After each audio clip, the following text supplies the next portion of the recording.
we're real people and our houses are going. We are sitting on what remains of the natural defence of the cliff. Unless we do something, the sea will continue to come in. Out there is 30 villages. We're here in Happisburgh, an historic town in Norfolk, perhaps best known for being one of the earliest points of settlement in Northern Europe. It also has the only independently owned lighthouse in all of Britain. But sadly, neither of those are the reasons that we're here today. Happisburgh, along with several other villages along the coastline, are perched on top of some of the fastest eroding cliffs on the continent. This is a problem that isn't new, but it's also not going away anytime soon. So we're here to find out what's being done.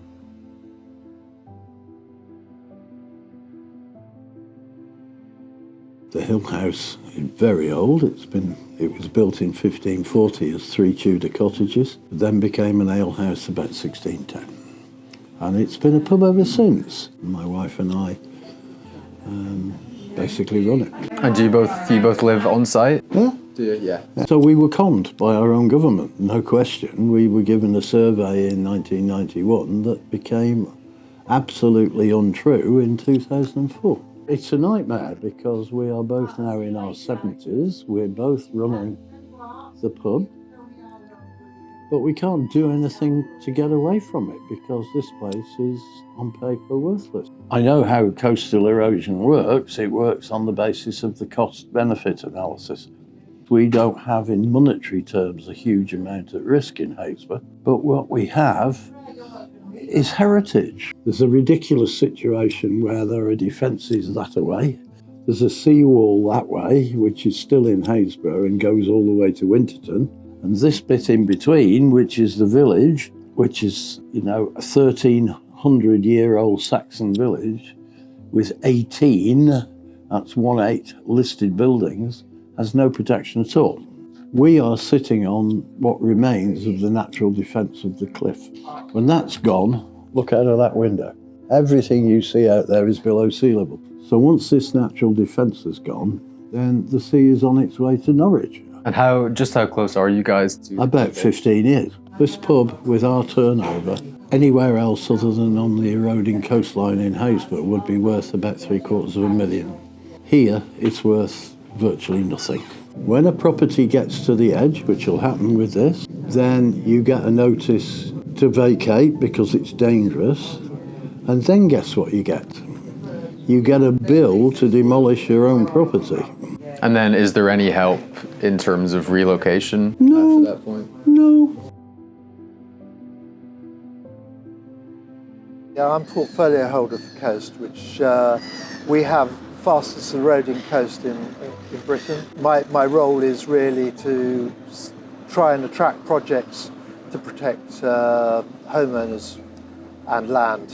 What help, what support is there available for them? The homeowner is responsible for demolition, but we have various schemes and hopefully we can cover that cost, because that's really unfair to expect somebody to pay to demolish their own home. But it cannot be local government funding because local governments don't have that sort of money, and especially a small local government like North Norfolk District Council. And I'm not happy.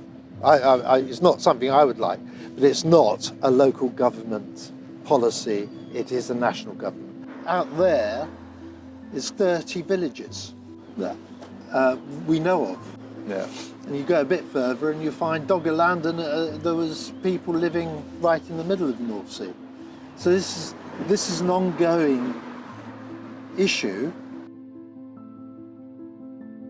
I was living in Norwich just over 7 years ago now, and then met my lovely husband Patrick. He decided to invest all that he had to buy a house, and this became our what we thought our forever home. We know about coastal erosion, but at the time the property looked as though it was a really good distance away from the cliff edge. And in those 4 years, how have you seen the situation out in the cliffs change, and when has it been particularly bad? I mean, there were times when my neighbour, he'd say, do you want to come and sit and watch the harvest moon and have a glass of wine on the field? So we called it the field, and we were out there quite often with her, and now it's non-existent, it's all gone. Having seen the lack of defences and that the movement of the rock armour doesn't seem particularly helpful at times because it seems to be quite a long way away, and I've seen the effect of the sea kind of going over the rock armour and then kind of appearing to scoop its way up the cliffs. The rock armour that is in line with the end of Beach Road is laughable. You see a pile of rocks protecting the ramp that they cut into the cliffs, and then you move towards the rocks that are opposite the end of the eroding Beach Road. There's the roof of Bryony's house.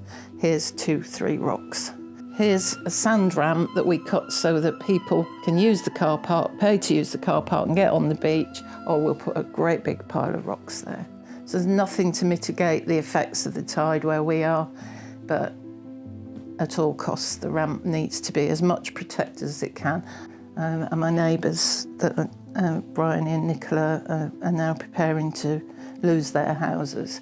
Would you look to sell and move? My conscience wouldn't let me. The process that allowed these cottages to be sold to the people that live in them now was heartless. This row here, there's four people that have made it there forever, in inverted commas, home. Through the selling process, at no stage was anything said. There's climate change, the tides are getting higher, there are going to be more tidal surges.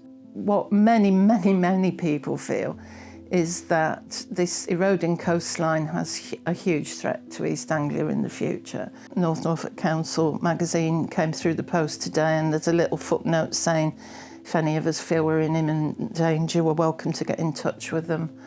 I find that frankly appalling. Why isn't anybody talking to us? We're real people and our houses are going.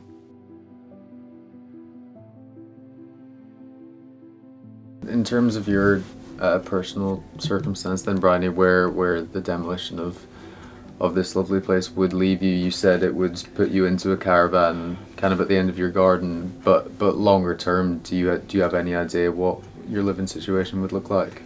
I will stay in it as long as I can till the sea comes up again, and I'll probably be dead by then anyway. I'm 80 next year.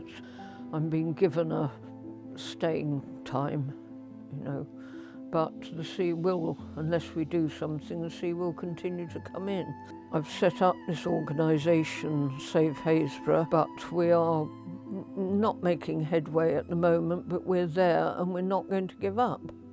We are going to keep on saying if Happisburgh goes, if the pub goes, I'm sure Clive told you this, then the sea is going to come down into the main street and is going to run down the road and swamp everything down there. We have defended our shores for centuries, both in terms of fighting off invaders and trying, spending money on sea defences. We had very good sea defences here till they started not being maintained. And suddenly we are saying, oh, tough on Happisburgh, it can just go. We're experimenting to see what happens when we move people back.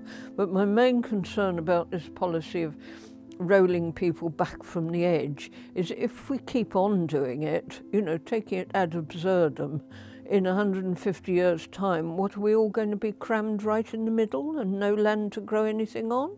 It's short-sighted.